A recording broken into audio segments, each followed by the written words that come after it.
पर्वतीय मार्ग पर कार चल पड़ी है, चोटियां चांदी का श्रृंगार किए खड़ी हैं।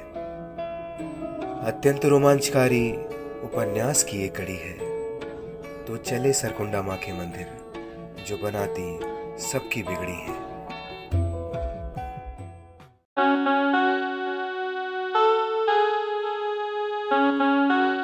Can I hold your hand, एक खूबसूरत एहसास। कोमल अग्रवाल की कलम से निकला उपन्यास।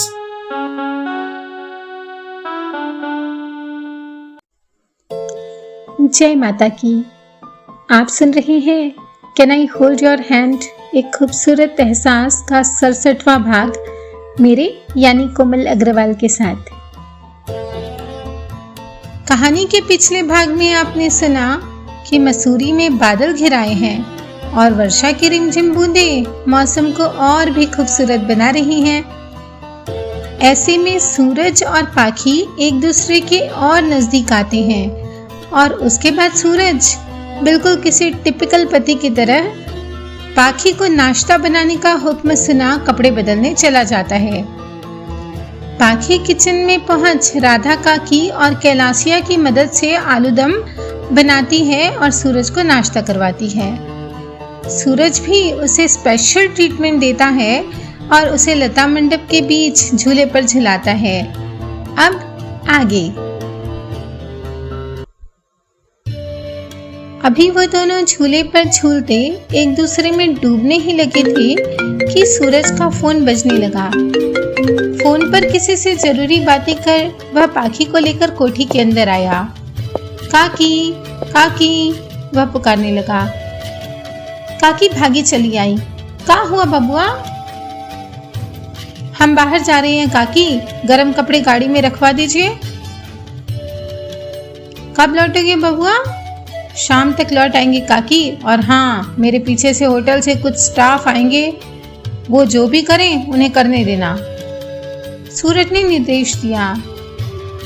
अच्छी बात है बबुआ, कहती हुई काकी उन दोनों के कपड़े लेने चली गई। पाखी ने अपना पर्स साथ लिया और सूरज के कहे मुताबिक जाकर उसकी फेवरेट ऑडी में बैठ गई। इस बार उनके साथ कोई नया ड्राइवर था। सूरज उसे बाहर कुछ समझा रहा था। उसके बाद वह पाखी के बगल में आकर बैठ गया। कार बिना किसी आवाज के सर्र से पोर्च से बाहर निकली और अपनी मंजिल की तरफ रवाना हुई। आलू सिंह, कितनी देर में पहुंच जाएंगे?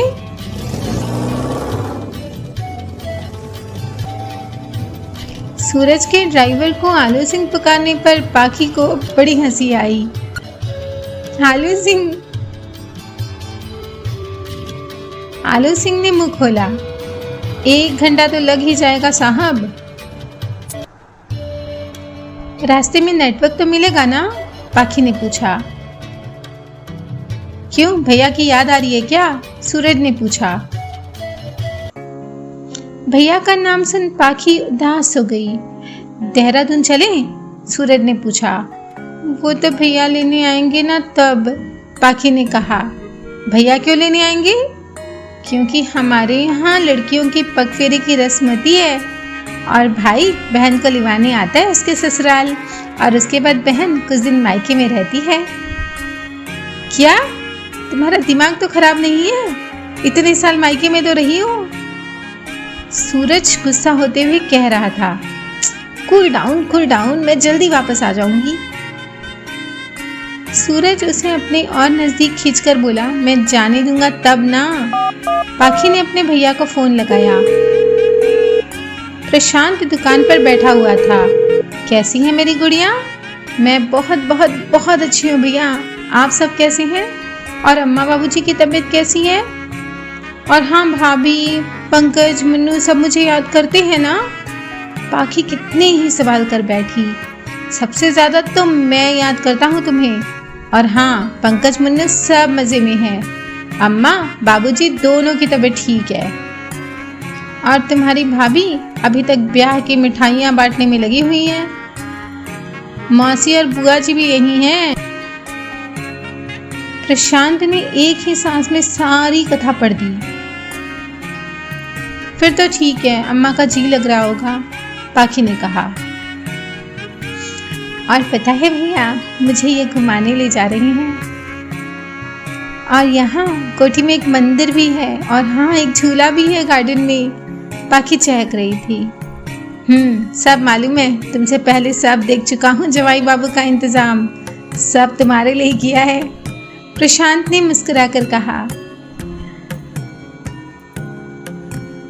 जी भैया, ये बहुत अच्छे हैं। सूरज ने अपनी तारीफ सुन फोन लिया और बोला, प्रणाम भैया, देखिए मेरी तारीफ कैसे बाद में कर रही है आपकी बहन। तुम्हारी तारीफ करना सूरज को दीपक दिखाने के समान है। सूरज, गुड़िया भी नादान है, उससे कोई भूल हो जाए ना तो उसे समझाना। और हाँ, अम्मा कह रही थी कि पगफेरे के लिए तुम दोनों ही क्यों नहीं आ जाते देहरादून। सूरज को तो जैसे मुंह मांगी मुराद ही मिल गई। वह खुश होकर बोला, तो हम दोनों साथ आएंगे और साथ ही जाएंगे भैया। प्रशांत से परमिशन मिल गई और सूरज खुश होकर पाखी से बोला, देखा, मेरे सिवा तुम्हें कोई दूसरा नहीं झेल सकता। पाखी ने भी मुंह बनाया, और तुम्हारे भी इतने नखरे मैं ही झेल सकती हूँ सिर्फ। चंबा रोड से होते हुए गाड़ी ऊंचाई पर जा पहुंची थी। पाखी शीशे नीचे कर देखने लगी। पूरा हिमालय नजर आ रहा था। बर्फ से ढकी पहाड़ की चोटियां चांदी सी जगमगा रही थी। कितना खूबसूरत है ना सब, आंखों में भर लेने को जी चाहता है, उसने विभोर होकर कहा। एक जगह सूरज ने कार रुकने को कहा। यहाँ क्या है और हम कहाँ जा रहे हैं, बताओ ना प्लीज। पाखी बच्चों की तरह जिद करने लगी।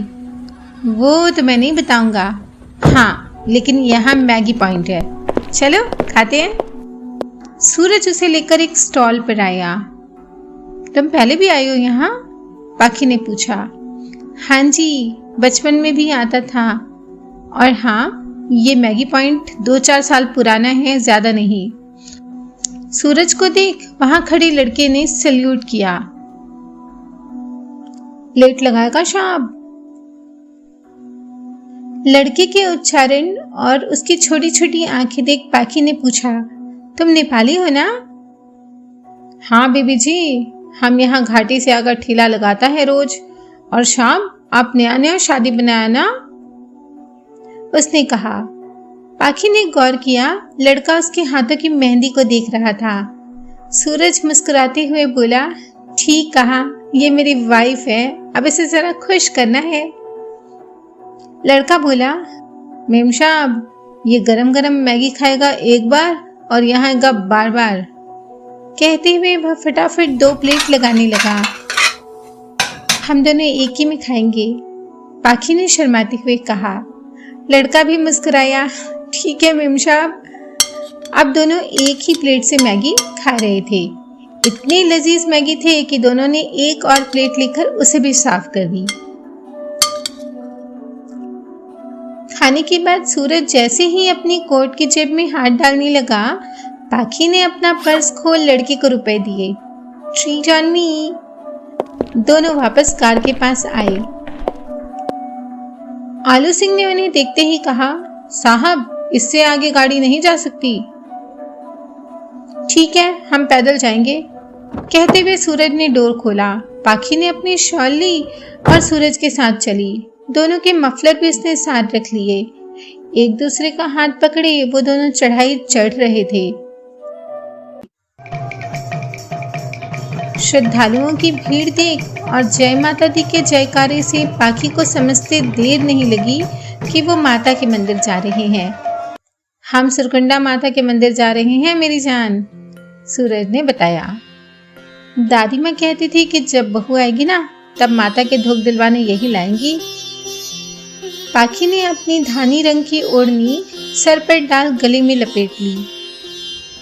वह मुग्ध दृष्टि से भीड़ को देख रही थी।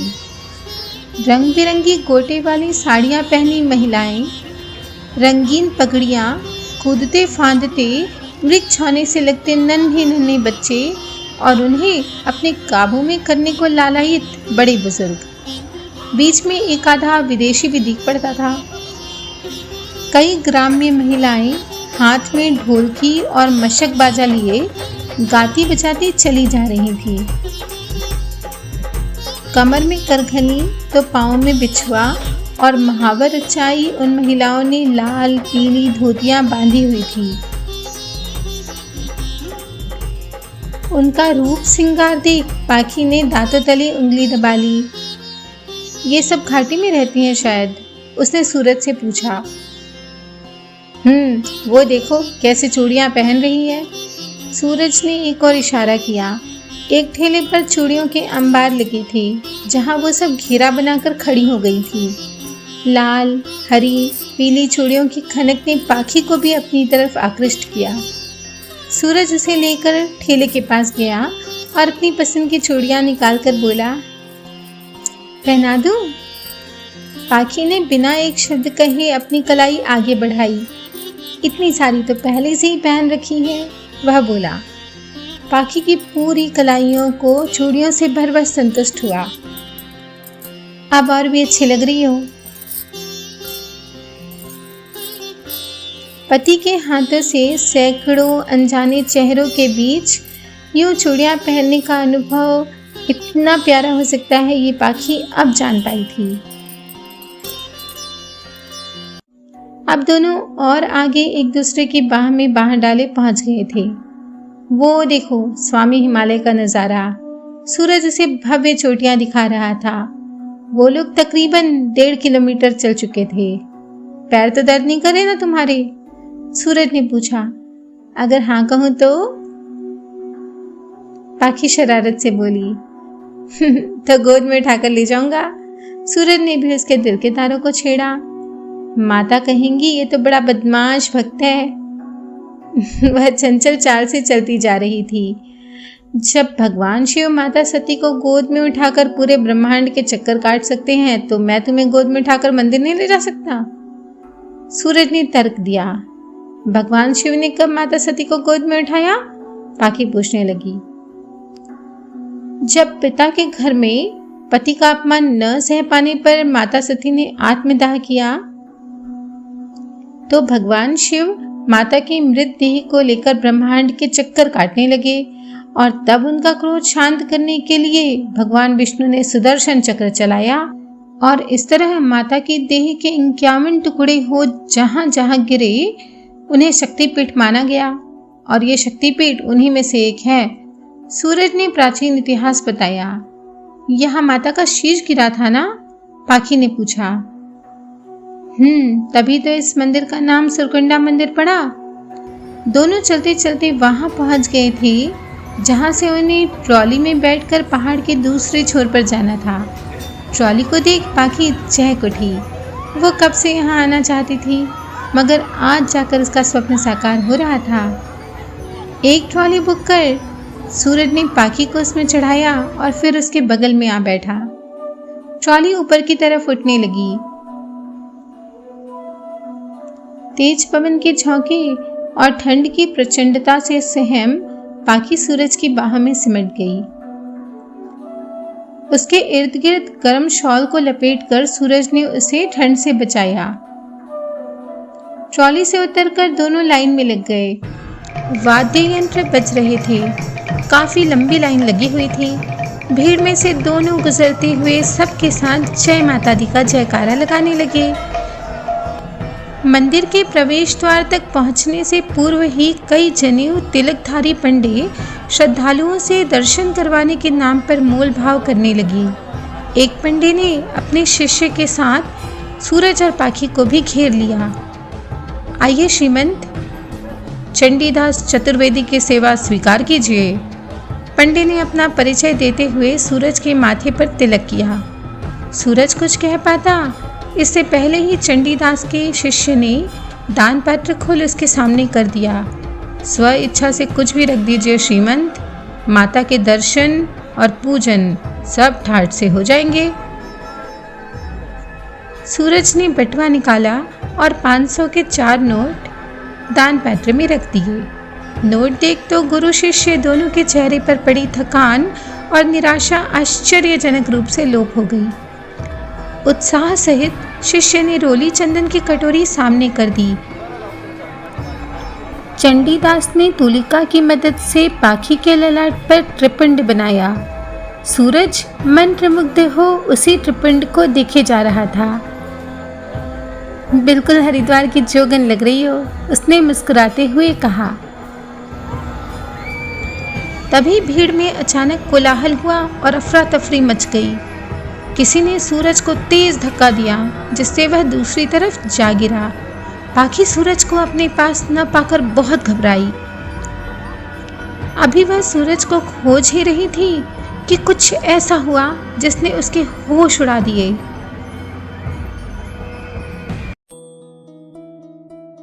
तो साथियों, मंदिर की इस रोचक यात्रा में आपने हमारा साथ अच्छी तरह से दिया। कहानी के अगले भाग में जानेंगे कहीं कोई अघटन तो नहीं हो गया ना सूरज के साथ, और पाखी ने ऐसा क्या देख लिया जिसने उसके होश उड़ा दिए। तब तक के लिए जय माता दी। अगर आपने भी मंदिर के दर्शन किए हो तो कमेंट बॉक्स में टाइप करके ज़रूर बताइएगा, और हाँ, हम इसका रिप्लाई ज़रूर देंगे।